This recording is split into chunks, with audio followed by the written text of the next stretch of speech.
All right, welcome to another book club here at Persuasion. I'm particularly thrilled to have Fareed Zakaria with us today. Fareed really needs no introduction. He is, the host of, to my mind, the best show on CNN, GPS. He is also a former editor of Foreign Affairs and a graduate of the same PhD program as me, the government department at Harvard University. He was also so foolish as to be one of the first people to put me live on air. I hope that I didn't embarrass him too much at the time. Fareed is obviously somebody who writes a lot for the Washington Post. He's written a lot of books, and he has a new book that I think maybe as important as all the previous ones, which is 10 Lessons for the Post-Pandemic World, really trying to think through what lessons we can take from this complicated moment. Fareed, if you want to tell us a little bit about the book for a few minutes, I'll ask you a couple of questions, and then we'll go to everybody from the audience for questions after that.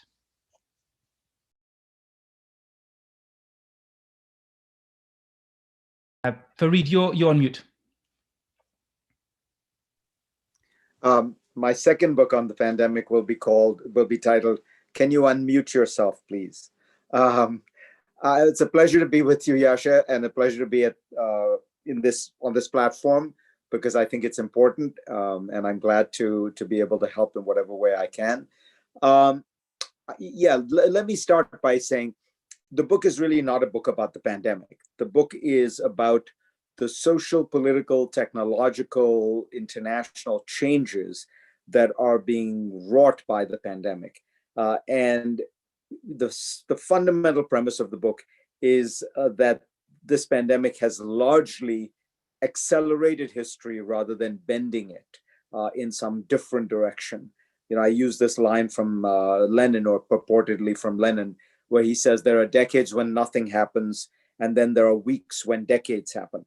Well, it's not quite weeks, but over the course of these few months, clearly, I think we all feel this sense of an acceleration of time. We've leaped into the digital age, for example, in a way that nobody imagined. When they look at the number of telehealth visits that took place between doctors and patients online, it was about 1 billion in 2020. The experts had assumed that would be where we would get in 2035. So at least on one measure, we've accelerated by 15 years what was a trend that was gathering steam anyway. Let me tell you how I wrote the book, just as a way of explaining the nature of the book. So the pandemic starts, the lockdowns start, and like many of you, I'm sure, all of a sudden I realized I had time on my hands because all my travel got canceled. Every business lunch got canceled. Every non-business lunch got canceled. Every dinner got canceled. I had my kids half the time because I divorced. And so there was still an enormous amount of free time for somebody who had a busy life. And what I started to use it to do was to just think about what kind of changes I was watching. Initially, I was doing it just for the show and for the column.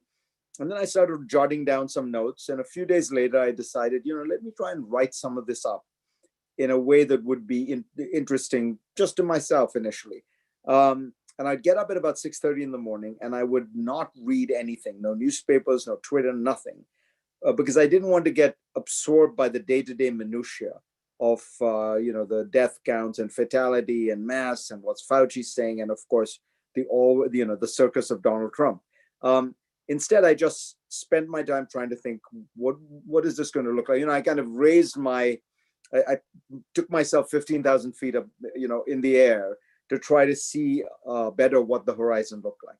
And I did that every day for about 4.5 months. And this is the book is a result of that. So it's really trying to think through what are the big changes.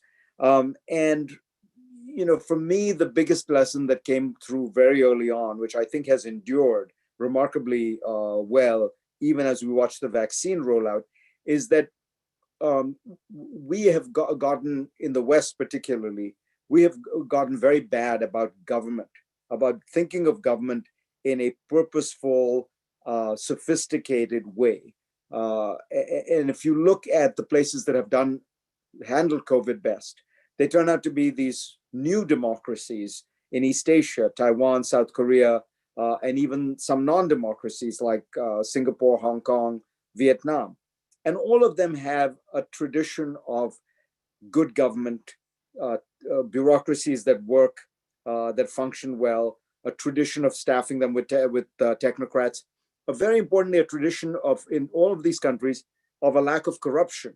And again, I'm talking about the recent past, the 30 or 40 years.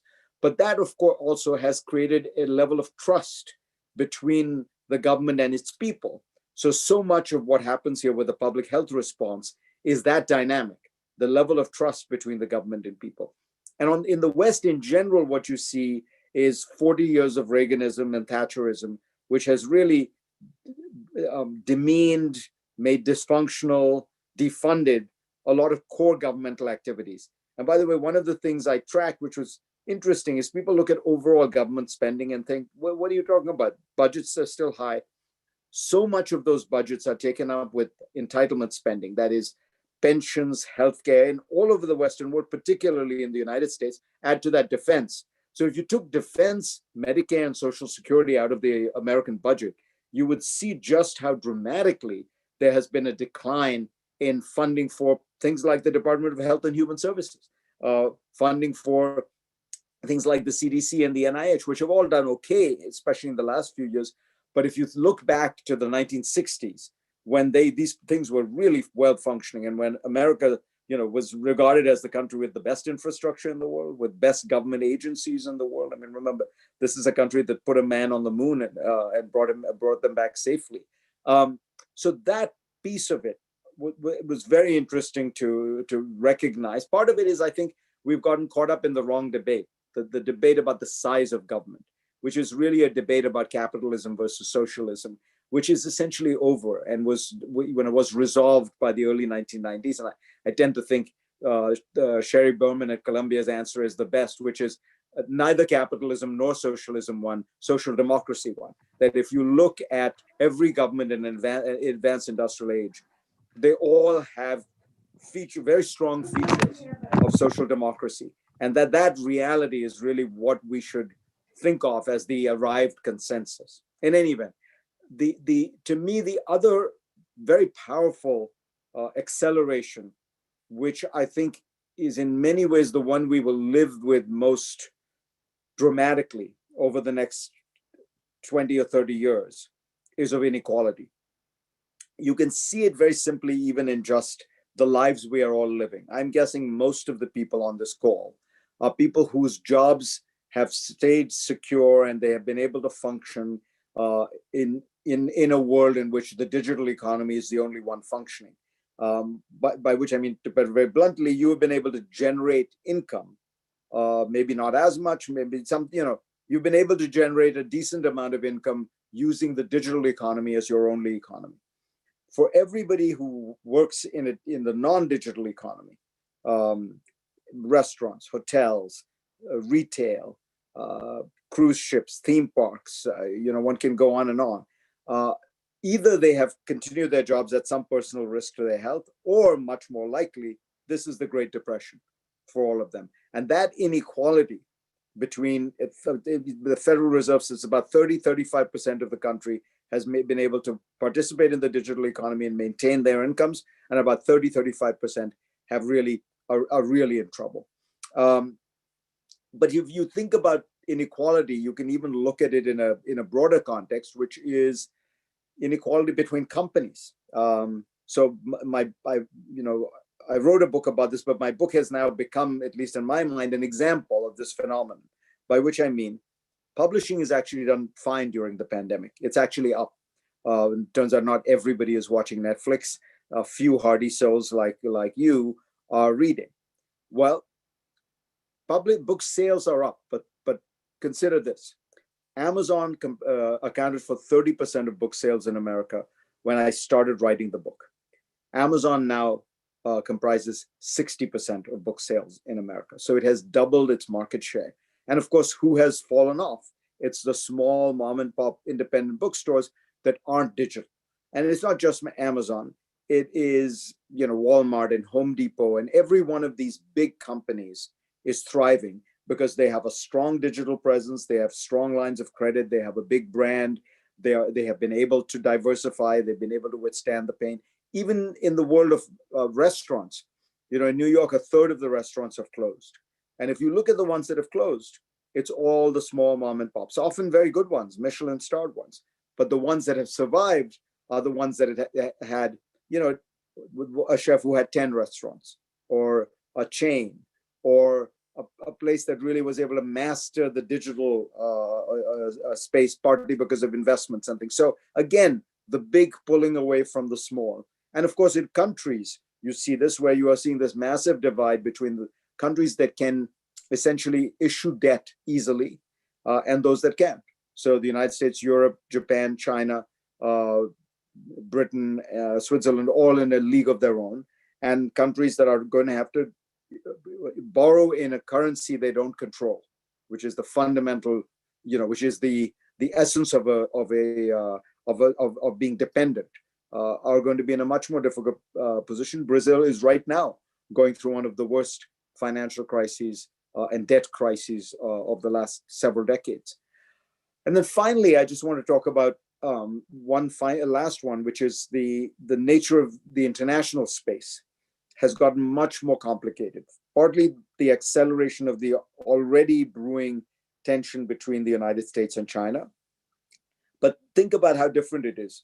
Donald Trump begins his administration, yes, doing some tariff wars with China, but also holding out the hope for big deals, talking about how much he loves Xi, talking about how he's going to end up with a great relationship with China. He ends it basically having turned China into the Soviet Union, if you will listen to his Secretary of State, if you listen to White House aides, and of course himself. That to me is perhaps the most ominous sign of where we are going, because the political space in the United States has become one where it is now very, very difficult to imagine a rational policy toward China, because it is very easy to outflank somebody on the right. It reminds me of what policy looked like in the early 60s towards Vietnam, where, Lyndon Johnson, knowing that he was going into a war he couldn't win, knowing that to his gut this was irrelevant, he just couldn't seem to be outflanked by the right in his anti-communist fervor, and therefore, as a consequence of that, ends up sending 3 million soldiers to Vietnam. Well, there was 3 million over the Johnson and Nixon administration, but you know what I mean. I think of it very similar to the onset of the Iraq War, where again, it was very difficult for Democrats to find a way not to get outflanked on the right. And I worry that dynamic is at work in China as well. And my final point would be, before I really want to hear from all of you, the paradox of this pandemic is that while it is a global phenomenon, it has everywhere made people more national and parochial. So we saw it with the onset of the pandemic, where even the European Union, the so-called Schengen countries, the ones that had allowed visa-free travel, really passport-free travel, were reimposing border controls. The Italians were blaming the Germans were blaming the Italians. And then there was a pullback. And this is where my hope comes from and my optimism comes from, which is what I end the book with, which is that people like Macron and Merkel recognized that, this was a dark path they were going down. And they pulled back and actually have tried in many ways to use the pandemic as a way to cooperate more, and have done actually the thing that everybody wanted them to do, or all the experts wanted them to do in the 2008, 2009 crisis, but which they never did, which was essentially issue Eurobonds, guarantee the debt of poorer countries in Europe. And so the pandemic has ironically been the catalyst for perhaps the most significant deepening of the European Union that has taken place in a decade or so. There are still tensions. The vaccine has revealed another set of vaccine nationalism. So there is this push and pull, because the instinct is to pull inward. But ultimately, what one hopes is people will realize you can't get out of this without everybody being involved. No one is safe until you can vaccinate large parts of the world, if not the entire world. The only way to achieve this is through international cooperation. So my hope is that this shines a light on what are going to be the distinctive crises of the 21st century, which are all global.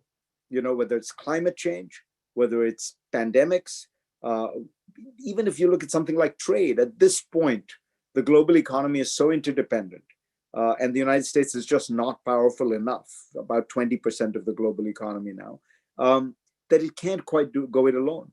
And so the only solution is going to be some kind of cooperative solution.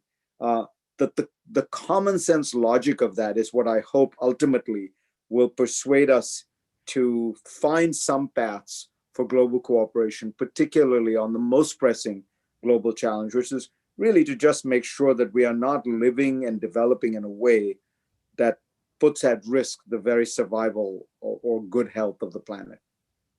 So that's it to start off. Well, this was a tour de force, Fareed. If people have questions, feel free to raise your hands, and I will call on you. Just go to the participants panel and raise your hand, and I'll be really looking forward to your questions. But before we get to that, I want you to play my therapist for a minute, Fareed, because I have to say that the longer this pandemic has gone on, the more I've become quite depressed about the performance of our institutions. Now, I think it's important to distinguish, right? I think our economic institutions, actually, the social democratic institutions, have performed incredibly well. When you go back 10 or 9 months at this point, there's all of this talk about how this is showing the irrationality of capitalism, how the lines that there were in supermarkets to get a roll of toilet paper show that actually our economic system doesn't work, that globalization has been a disaster because all of the production chains are breaking down. All of that has actually turned out to be wrong, I think, to quite a remarkable extent. We've continued to be able to eat and to access the internet and to have electricity and water. And while there was a lot of people who were temporarily unemployed, it now looks as though we're going to be back at the same economic output in the United States within less than 12 months. And because of sensible government policies, a lot of people the poverty rate in the United States has gone down in the last year because of stimulus checks and other things. So actually, economically, I think we've done well. When you look at a lot of the other institutions, I personally am just deeply depressed about what has happened. I mean, starting from the World Health Organization downplaying what was going on because of political influence, to the CDC completely screwing up the test early on because they didn't want to use the WHO test, they wanted to make their own and botched it. To the consistent advice against wearing masks, which was partially a failed comms exercise by public health officials, thinking that because we most need them for medical staff, we should tell the public that they're not really useful. To, I think, a set of very complicated communications around the time of the Black Lives Matter protest, not just that this is a normative decision for each person to make on their own, whether it is worth protesting for an important cause in the middle of a pandemic, but the claim by thousands of epidemiologists that this is in fact good for public health, which seemed ill-advised. To very strange decisions about who to prioritize for the vaccine. To in Europe, the fact that now it appears that the European Commission negotiated for months in order to reduce the cost of one shot of a vaccine by something like $5, and therefore, ensuring that Europe is now going to have access to these vaccines really late, that these companies couldn't start ramping up production as quickly as they might have been able to, and so on and so forth. So when I look at all of that, and obviously, Donald Trump and the behavior of the United States government was absolutely disgraceful, right? And that made what happened in the United States extra terrible. But it's not just Donald Trump, it's also other American institutions. And it's not just the United States, it's also lots of other countries. This has radicalized me in a way. I mean, it's pushed me towards being much more critical of our institutions and much more depressed about our ability to deal with collective action challenges than I would have been a year ago. So please, Fareed, be my therapist and talk me out of my depression. No, look, some of the depression is well-founded. The way I would put it is the American government has gotten good over the last 40 years at only one thing, writing checks. And it can, it's a huge economy. The private sector generates incredible wealth. And so you do have that capacity, partially because of debt, but actually partly because of the productivity of the economy. If you think about it, for the last 20 years, what great governmental enterprise has there been other than tax cuts or relief checks or bailout checks? Well, there's been one, which is waging war. But I would argue that has also not gone very well. So that would add to your sense of depression. So part of it is that the core idea of government as being able to administer, and part of it is it's tied up in what has happened to politics, in my view. Now I'm going on a slight tangent, but I think part of what's happened is, we have become this, the way that television covers politics and the digital sphere, social media covers it, it's all performative. It's all centered around Washington. So you'll notice that, in every presidential primary now, quite unusual in historical terms, governors do terribly. It's all about senators. Why? Because senators hog the media spotlight in Washington.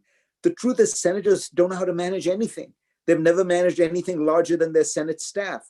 But it shows you the point I'm making is, we have devalued the act of actually administering or figuring out how to get things done. We sort of have taken the view, in a weird way, a perverse way, it's the victory of Reagan and Thatcher, who say government can't do those things. The private sector should do them. The government should just write checks. And we've been satisfied with that. And as I say, the exception is wage war.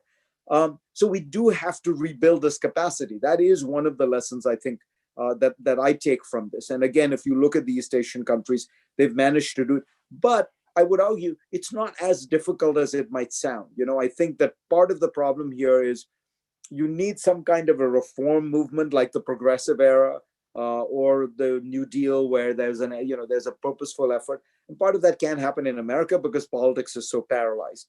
But if it could, is it so beyond the realm of imagination that you could have Biden appoint, I don't know, Mitt Romney to the head of a good government commission and work with places like McKinsey and go through each of these departments and say, why are you underperforming? What is it? And then you could write up legislation and do it. The challenge is more that we seem to have lost the ambition. We seem to have lost that collective. I mean, to me, France is very interesting in that way, because France has a very tradition of good government. The healthcare system works well. France did terribly after the initial phase. Now, why?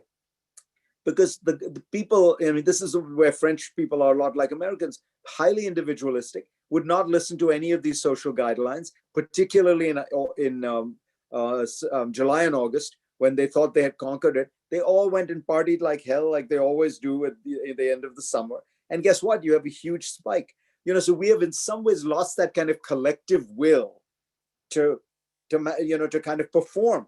If you think about how the Chinese came together for the Beijing Olympics, or when you listen to how the Taiwanese did it, there was a certain sense in which it became a national project.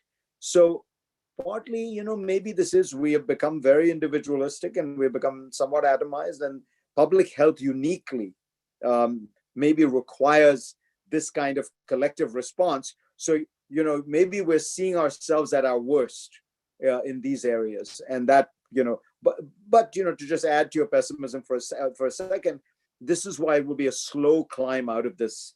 I don't think that you're going to suddenly get, one day the switch, you feel like, okay, everyone's vaccinated, it's all over. But everyone's is going to take a while, right? If you think about the 1 million vaccines a day, remember, every person needs 2 doses, because other than J&J, it's all 2 doses. So you do the math. That means 300 million people, which is 80% of the population, which is what gets you to herd immunity. That's 600 days.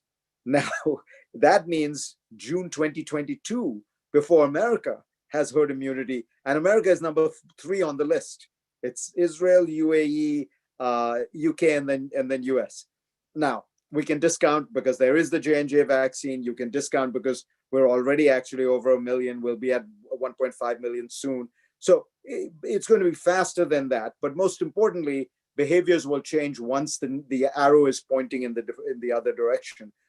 But all of which is to say, I agree with you. I've managed to deal with the pandemic just fine up to now.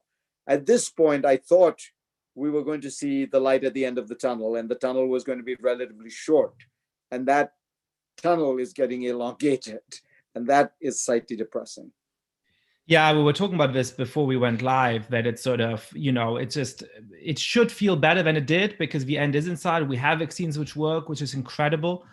But somehow I find this moment harder than other moments because this idea that there's going to be a clean end is receding, and we don't know when most of us are going to get the vaccine. And it's just sort of, let's go to some of the great questions that we're going to get from the audience. Corinne. Hello. Thank you. Loved your book. Also really enjoyed the audiobook on Audible. And my question was, so much has happened, since the election. And if you could have revised this and added, would you revise it and add an 11th lesson? And what would that be? Well, it's a great question. Actually, no. I have to confess, I was betting that Biden would be elected because you notice it is sort of written with the hope that there will be a surge of reform and investment and international cooperation, which would have been a very bad bet had Donald Trump been reelected.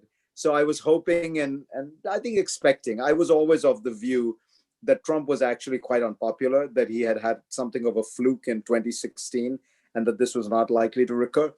The point I would make about the events of the last month is actually related in one way to the pandemic, which is I actually take the view that what this showed was actually the strength of the American constitutional structure. Remember, this is the oldest constitution in the world, and the reason it has endured is it's actually quite flexible, and it's quite, it's resilient. It's not the most perfect system in the world, but it can get battered and bruised. It can get through it. I think of Nicholas Nassim Taleb's idea of anti-fragility, of, can you make systems that actually get stronger when they are battered and bruised? Does the volatility make them stronger? I think of the American constitutional structure like that. Look, it faced a real demagogue. It faced somebody who clearly, had he his druthers, would not have ceded power peacefully. But in fact, you had pandemic, you had record voter turnout, all 50 states managed it, almost no irregularities, all 50 states certified, every legitimate recount was held, the 50 states then recertified, 65 court cases so far, all the courts resolved the issues, and then the effort to make the vice president overturn it and Congress overturn it, all ultimately failed, right? So to my mind, it's a sign of the strength, or at least the resilience of the American system, not in any way to minimize that it faced its greatest challenge since the Civil War. The 11th lesson I would write is actually, which I've been thinking about, is about the internal internal structures we need to get through these kind of crises. I think I spent a lot of time, the entire book is about the external ways to make this crisis better, go away, avoid the next one, mitigate, and that is my instinct, to ask about what programs, what policies, what external arrangements one can do something about. But I think when I look at it, I realize there's also a kind of internal set of arrangements we have to come to. How do we deal with this kind of thing? How do we come to grips with it? And I think of, in some ways, I grew up in India. I think the West and the way that the West thinks about the world has always been about how do you impose these external structures on the world? How do you control nature? How do you control your external environment? And I'm now making very broad caricatures and generalizations. The East has been a little bit less good at that, but better at saying, how do you come to terms with the world? How do you come to terms with life? How do you come to terms with with the circumstances? And so I want to think a little bit more about what are the things we all need inside ourselves to get through a crisis like this. So perhaps your next book is going to be on the Stoics as well as various Eastern approaches to a similar thing. I think, hopefully the pandemic has made all of us a little better at learning how we can deal with external circumstances in a satisfactory way. It certainly has been a training ground in that. Let's go to Charlie Kirkham. Yeah, well, I think what one positive aspect of the pandemic is that it's, I think, revealed a revolution underway in biotechnology. And I'm wondering if policymakers, if there's any like movement in the direction of how we sort of regulate the implications of these technologies. Like it's legal in the United States to screen embryos. That's going to get a lot easier. There's things that I'm wondering if that's either a black swan kind of thing, or if there's any policies that are in that direction. Sorry.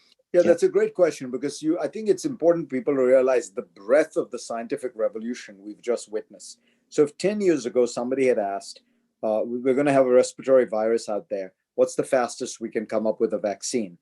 I think the medical consensus would have been 10 to 15 years, if we can do it. There are lots of cases where you still don't have an AIDS vaccine, you still don't have a vaccine for malaria, despite Bill Gates having spent, I think, about $1 billion on it.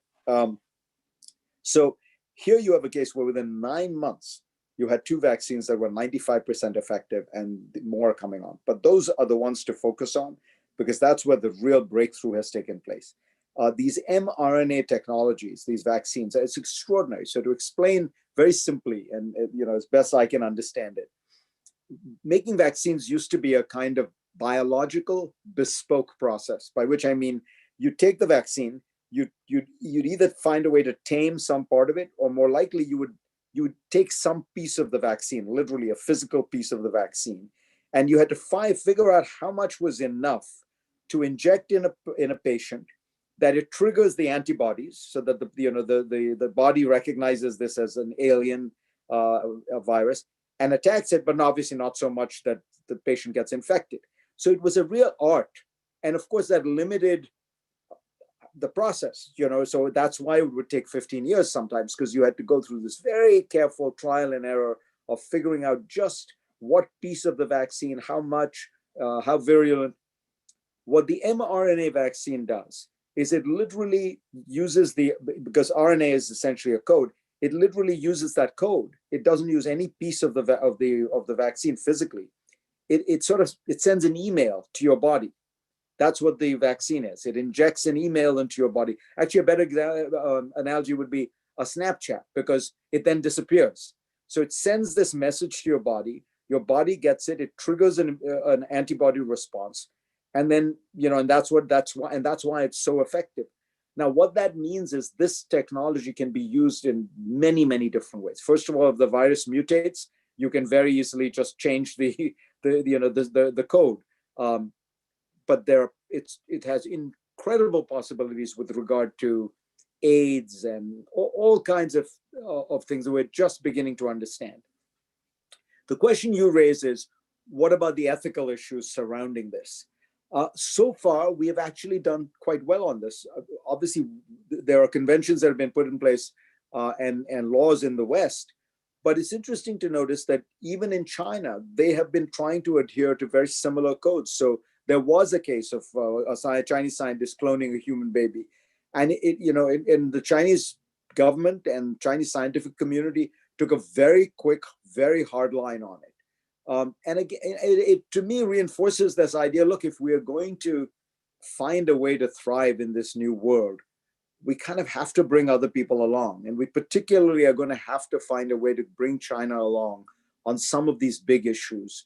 And the one you raised is a very good example. But if you think of climate change, if you think of the potential for space arms races and space warfare, if you think about dealing with the way in which we are contaminating the oceans and poisoning them between plastic and chemicals, all of these things are doing something by ourselves is meaningless if you don't take into account the rest of the world, but particularly the second largest economy, the largest country in the world still. So that's one of the reasons I want to make sure we get China right, because we can put in place whatever bioethics program we want.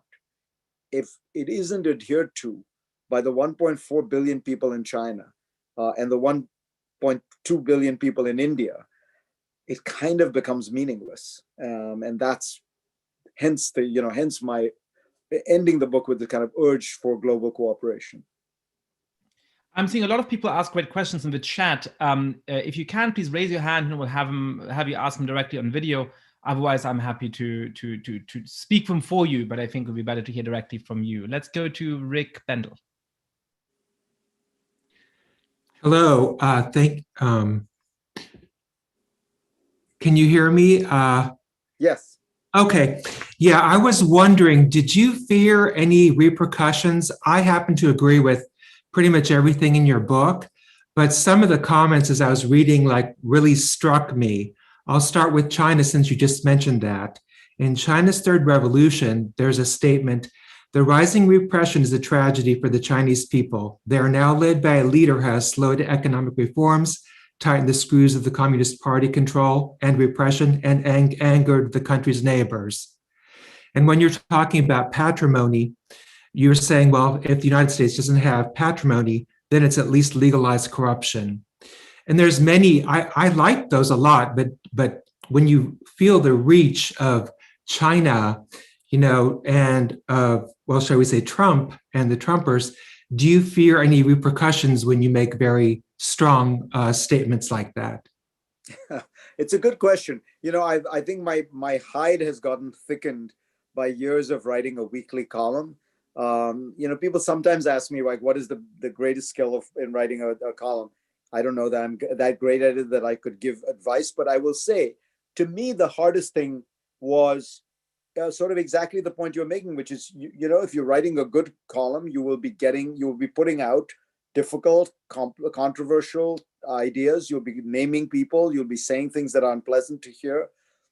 And people get nasty about you personally, they attack you, and it's often below the belt. And you got to be able to live with that. And you got to be able to live with that every week. And you pull up and shoot the next week because, it's going to come at you again. So in general, as I say, my hide has gotten toughened in doing all of this. But it's interesting you asked that, because the one time when I think I found it difficult was when Trump ran for president initially. And if you remember the kind of high period of his anti-foreigner, anti-immigrant, anti-Muslim rhetoric. And I wrote a couple of columns pushing back. And I got a lot of very nasty stuff from pro-Trump people and forces, very nasty stuff on Twitter. I mean, just like, stuff that I can't repeat, derogatory about me, the religion, my country. The beauty of it was half the time they didn't know what country. So they would say, why don't you go back to Indonesia, you effing, blah, blah, blah, whatever it was, or Egypt, or like I was sent back to 20 different countries in these things. But then a bunch of them called they found a way, as one can easily, they found my home number and they called. And at the time my two daughters were, I think, 8 and 13 or so, and they started verbally abusing them. So that was the only period actually in 25 years of doing this that I really I got mad, and I got and I felt really violated. Otherwise, I feel like, look, it's the price of living in a free society. You put stuff out there, and people are allowed to attack you, and they can do it whatever way they want. But I was not quite ready for the kind of the viciousness and the personal nature of the attack. It was not about it very quickly moved from being about my ideas to who I was as a person, and things like that, my race, ethnicity, being an immigrant, that kind of thing. And that, and that was hard, particularly when it involves your family, because so that piece, I don't think I've completely come to terms with in my mind. If it happened again, I think I would again feel very, very violated. Thanks for sharing that, Fareed, and it's terrible that you had to go through that. What about the societal aspect of this, particularly when it comes to attempts by foreign powers to intimidate people within the United States or other Western democracies from criticizing the policies. Do you think that that might actually end up having a chilling effect on what people feel comfortable saying within a country like the United States? If so, what should we do about it? Or do you think that's not something to worry about too much? Well, look, it's happening, and one thinks about China when you think about it, but the Chinese efforts are actually quite crude. I think they mostly backfire. Think about it. Do you think Marco Rubio cares that the Chinese government is going to criticize him? In fact, it's a badge of honor. But I give you an example where it actually is complicated. It's the Saudis. I found there was this book about Mohammed bin Salman, which says that the Saudis put together a list of the journalists they thought would be most amenable to, most easy to manipulate, and the hardest to do. I was delighted to learn that I was literally the person they listed as the most unlikely to be swayed by either their information warfare, or be given be swayed by free trips to Saudi Arabia. I don't know what they were. Clearly, they have a very sophisticated understanding of American journalism. Exactly. I know the world of Islam well, and I know, by the way, that most Muslim countries have very mixed feelings about Saudi Arabia because they see it as having hijacked Islam and defined it in this kind of puritanical way that was completely ahistorical. But I think that one is the more complicated one, where you have these sophisticated public relations operations. You have the promise of access, promise of interviews with the heads of state and heads of all that is actually a bit harder. But as I think you'd agree with me, Yasha, in America, I think it's not. I don't worry about it as much. I do worry about it in smaller countries. So the Chinese are trying to play this game in Australia, where they are telling the Australian government that we regard as a crucial bilateral issue, the fact to be resolved by you, the fact that Australian think tanks are writing things, are issuing reports critical of China. The Australians have, to their credit, handled very interestingly. They are continuing to trade with the Chinese. They continue to cooperate on all economic issues. China is their biggest trading partner by far, but they've been unyielding in not giving in on those other issues. But is that going to make a think tank think twice or thrice about issuing a very tough report? I don't know. You'd worry because those countries' economic fates are so tied up with China. I mean, Australia has grown for 28 years without a recession before the pandemic, and the only reason was basically the simple formula they had was sell to China, sell everything you can to China. So a think tank that has donors who have on the board, businessmen. So it's a complicated game, but imagine that think tank, board of trustees, most of them businessmen. How are they making their money? Selling to China. Is that think tank going to issue the same tough report now that the Chinese government have put this out? I worry. Tim Berger. Thanks. Thanks, Fareed and Yasha for joining us tonight. My question is about kind of around lesson 4 in your book. I apologize, I haven't finished or read the whole thing quite yet, but it's currently next to me. Communications around the COVID pandemic, I think, has been one of the most difficult problems we've had. Obviously, having a leader that wasn't particularly fit for this kind of global catastrophe is one of the biggest issues. But beyond that, I kind of want to talk about the United States as a whole, how decentralized they are, how mandates and directives come from different levels of government, from different parties, from mayors and governors who come from vastly different political portions of the spectrum. And I think I realized that we were never going to get this together with so many inconsistent messages from so many different places, let alone the fact that police state is not run by the federal government, it's run by individual states. So mandates, you can't really do countrywide, and we figured that out.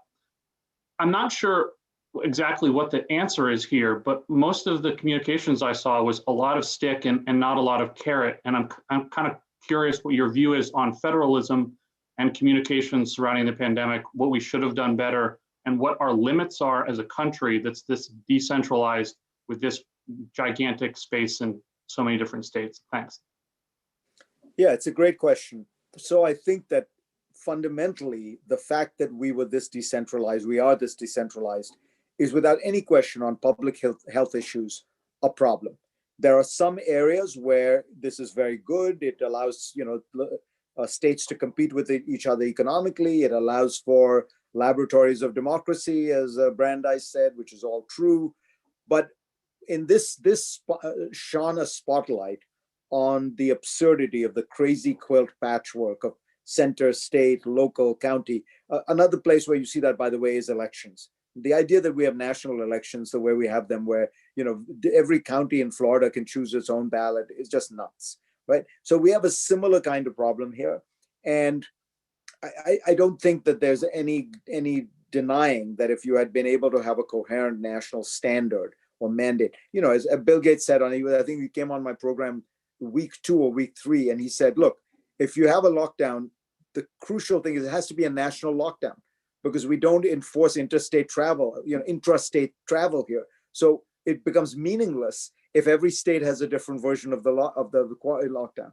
But to your point, what could we have done better? So I think the biggest missed opportunity here was a presidential leadership.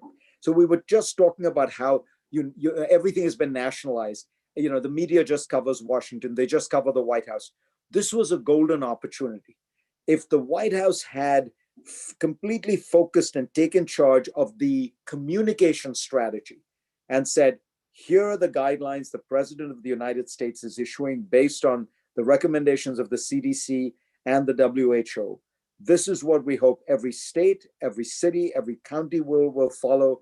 That would have had a big impact, because having the power of the pulpit in that circumstance actually makes a big difference. And I think states and governors would have been uncomfortable pushing back against that. Again, you imagine a different president than Trump, but somebody who approached it in a bipartisan way, said, I'm going to use this pulpit.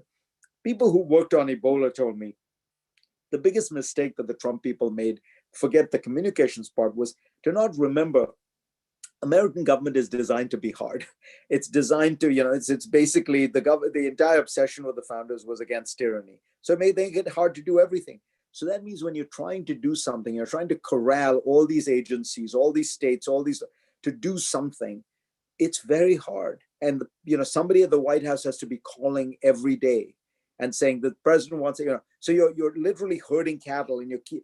And if you view government as performative and symbolic, as Trump did, of course that isn't going to happen. Last point, I want to just pick up on something you said, which was very important, which was he had a lot of sticks. By the way, we had a lot of empty sticks. So I don't know what with threats of sticks without really having the capacity to inflict real pain on people. So, we don't have a state that can really lock somebody up who violates quarantine. So we just threaten, these big fines that were often not levied. The Taiwanese vice president who ran their program, and probably the gold medal for the world goes to Taiwan, he made a point which I thought was so good. He said the key is not actually testing. It was testing, tracing, and then isolating the sick and the potentially sick. Because that's the key. If you think about it in very simple terms, you've got society here, and you have a small number of people who are sick or potentially sick or exposed to people with sick. If you can keep ferreting them out and isolating them, the rest of society can continue to perform, can continue to work just fine. So Taiwan did it entirely without lockdowns, as did South Korea, as did Singapore. And, so you ask yourself, so the way that Taiwan did it is the minute you tested positive, you and anyone you were in contact with was essentially forced to quarantine for 14 days. And that was very strictly enforced. But by strictly enforcing that, you could allow the rest of society to go on. That was 1% of the population. So you had 240,000 people in Taiwan who at some point had a 14-day quarantine, which allowed the other 99% of the population, the 23.75 million people, to go on, just fine. So I look at that and say, maybe we didn't have the ability to do a restrictive or punitive isolation the way Taiwan did, even though they're a democracy. Why didn't we bribe people? If you think about the cost of doing this, of what that we have borne in this pandemic, remember we're $3.2 trillion in already. We could have put everyone up at the Four Seasons. I mean, if you had said to people, look, and yeah, we'd have had some leakage, but if you told everybody you have a 2-week, all expenses paid, and all the hotels were empty, by the way, it would have been a very useful way to do it. So that would have required a particularly creative approach, but that, in some ways, it's the more American way.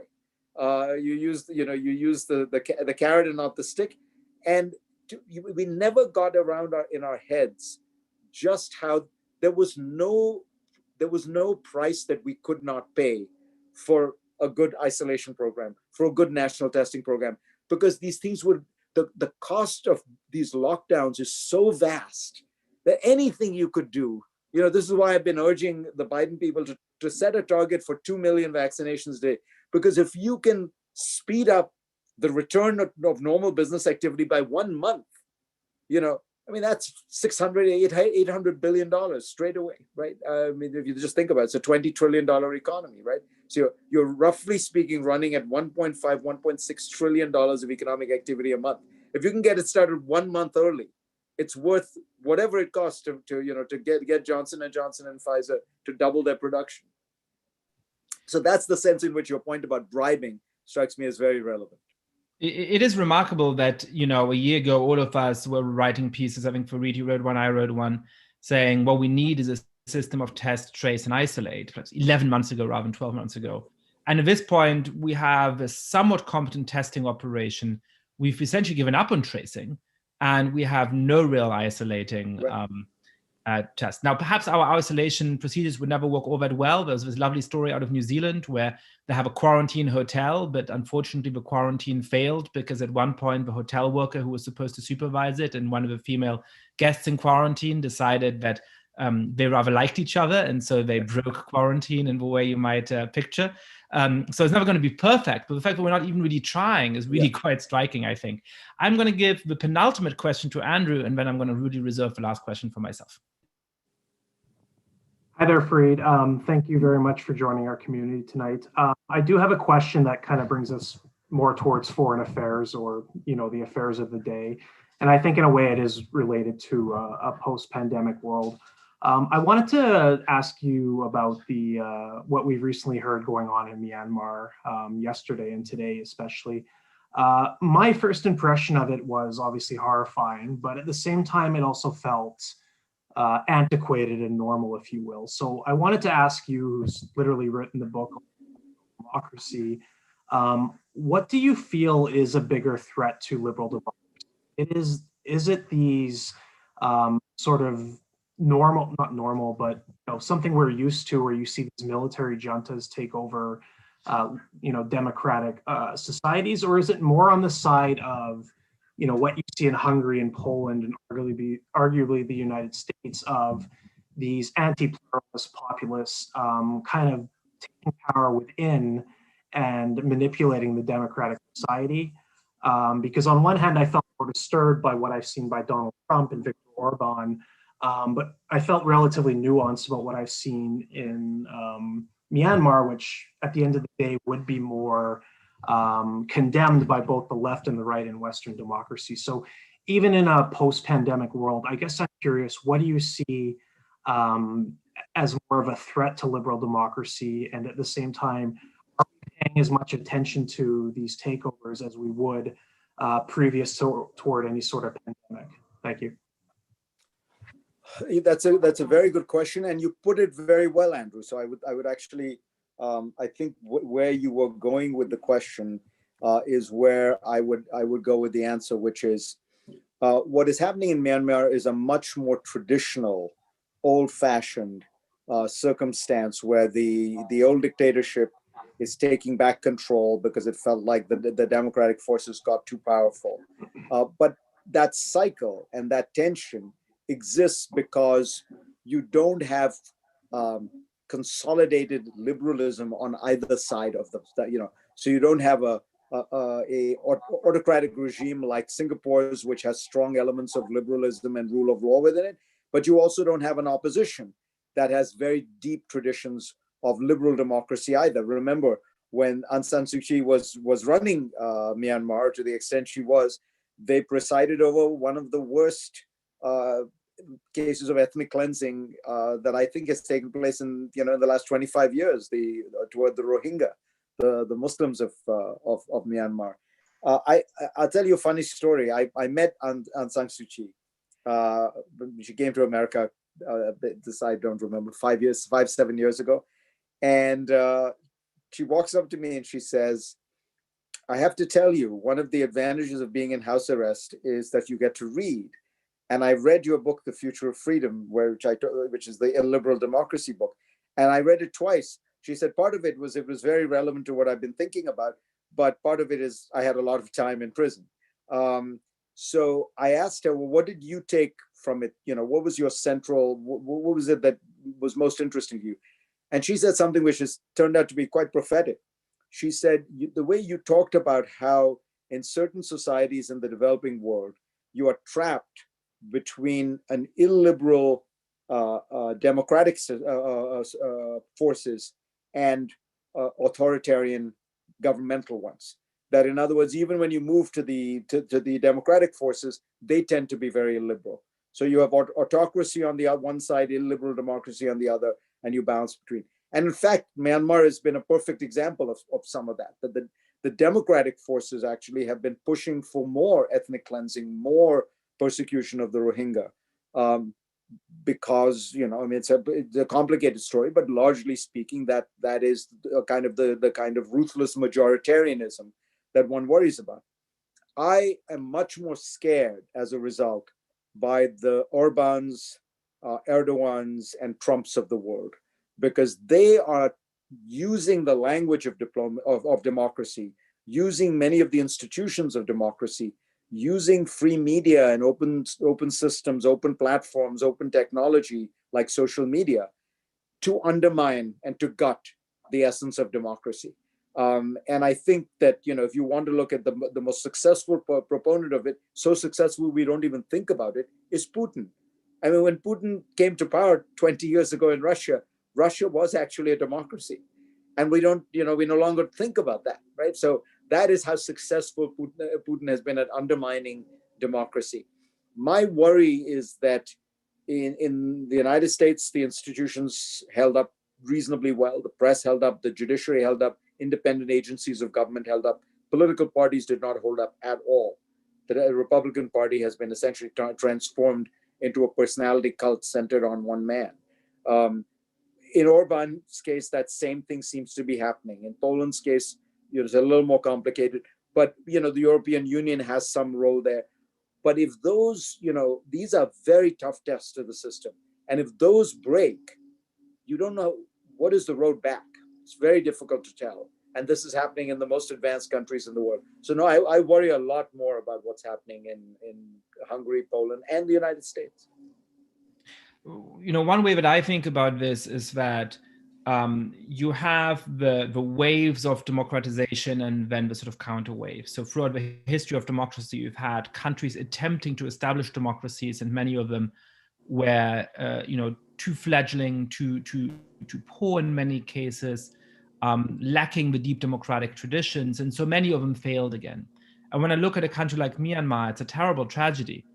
But it's unsurprising the democracy is not yet consolidated in Myanmar. And probably in retrospect, it now looks as though Aung San Suu Kyi had never really been in control. There'd always been the military waiting for its moment to come back, the excuse to come back, and it probably had never truly been a democracy, even in these last years.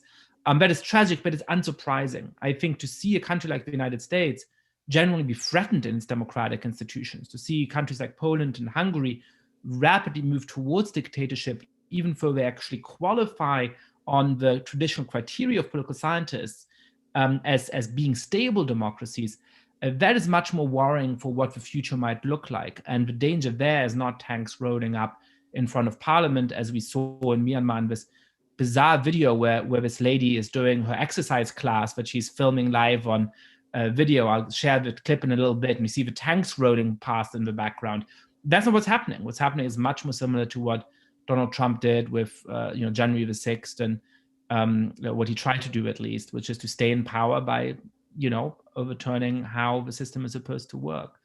Fareed, I want to go back to something that you said at the very beginning, which is that we don't seem to have, and I think it was a quite broad we in the United States, we in Western Europe, we in many parts of the developed democracies, don't seem to have a will to come together, right? When we are faced with something like an Olympics, when we're faced with a challenge like climate change, or when we're faced with something like the pandemic this year, we don't seem capable of saying, we'll all pull together, we'll put all of our resources into this. There's going to be a lot of will from individual citizens to just make sure that we get on top of this problem. And there seem to be other parts of the world, for whatever reason, perhaps because of a different set of cultural influences, they're less individualist, perhaps just because they have a more recent history of rapid development and therefore greater optimism that they're actually capable of accomplishing great feats, that seem much more capable of that. Do you think that this is a moment? Do you think there's something about this particular era in the United States, in Western Europe, in many of these other developed democracies that make us so pessimistic about the future, that make us so incapable of coming together in this way? Or do you think that that is a lasting change? And is there anything we can do to get over that? Because that, speaking to my question earlier, beyond just the failure of particular institutions, that sense of lack of mission and that sense of lack of hope that we could solve any of these problems, I found really hard to grapple with emotionally over the last year. Yeah, I mean, that's a big question. In some ways, perhaps the biggest question, because the way I think about it is, if you look at the United States, and then I'll pull back, the United States was able to achieve kind of great national unity and purpose and a sense of mission, really from the 1930s through the 1960s. The Depression, the World War, the fight against communism, and perhaps not to be lessened in importance, the extraordinary leadership of Franklin Roosevelt in constructing a coalition that held together. If you think about, if it's really extraordinary. Franklin Roosevelt so dominated American politics that from 1932 to 1968, every person who was elected president was either an acolyte of Franklin Roosevelt, or in the one case for 8 years where a Republican was elected, his favorite battlefield general, the man he picked to lead the invasion of Europe, right? It's not exactly a great critic of Franklin Roosevelt. So that period, you had this extraordinary sense of national unity and national purpose. Perhaps, the chaos, the divisions, dysfunction, the disaggregation of today is the historical norm. And what we saw, this collective effort, was the historical aberration. Now, pull back a little. Think about when was Europe able to achieve some sense of national cohesion? Often what produced that sense of national cohesion in Europe was often kind of dark forces of nationalism, war, national competition. Think about Germany, and I don't just mean Hitler, I mean even in 19th century Germany, right? It takes the 500 city-states forged together by blood and iron by Bismarck. So maybe this is, maybe I'm going to blame this on the Enlightenment, Yasha, which is we have unleashed very powerful forces of individualism that have produced enormous, extraordinary success and innovation and, kind of moral, economic, material progress. But when we face these kinds of collective challenges, it turns out that is part of the problem. That's what I meant by the French case is fascinating, right? Because French government works pretty well. But if the French people just won't listen to what the French government is saying, there's not much you can do. I mean, one of the reasons the Germans have done better, it's not so much that their institutions work better, is Germans are just a little bit more collective minded. And so they've been willing to adhere to some of the social distancing protocols. But it maybe is the great challenge, that the advanced industrial world faces, which is, can we take this extraordinary spirit of the Enlightenment, this ability to celebrate individualism and all that, and yet come together for collective moments that are important to our national survival and perhaps global survival, because it seems very difficult to see how you would solve these problems, individualistically or nationally. And so we are forced into thinking about this in a different way. But the whole genius of the Western experiment for the last 400 years has been a little bit the opposite. So it clearly can be done, as the Roosevelt example tells you, but does it, maybe it requires Herculean efforts, maybe it requires extraordinarily gifted leadership that brings it all together. And maybe you did need some structural forces like the Depression and war, the war against fascism and the war against communism to bring us together. That's, I don't have an answer for you, but that's the way I'm thinking about it. Yeah, I mean, I wonder whether, I very much hope that the world is not going to become more dangerous in the next decades, and we're not going to see more conflict with China or other countries. I think if it does, one of the small benefits from it might be that it'll inspire a little bit more common spirit in countries like the United States. Right. I want to thank everybody who's on this Zoom call with us for being wonderful members of the Persuasion community and for reading the book and asking great questions of Fareed. I want to thank everybody on YouTube for tuning in. Please become a paying subscriber of Persuasion and you'll be able to join in questions and ask questions in future as well. And of course, please sign up to receive our articles in your inbox at persuasion.community. But most importantly, I want to thank Fareed for the wonderful book you wrote and the time he chose to spend with us. Fareed, thank you so much for joining us today. Such a pleasure, Yasha.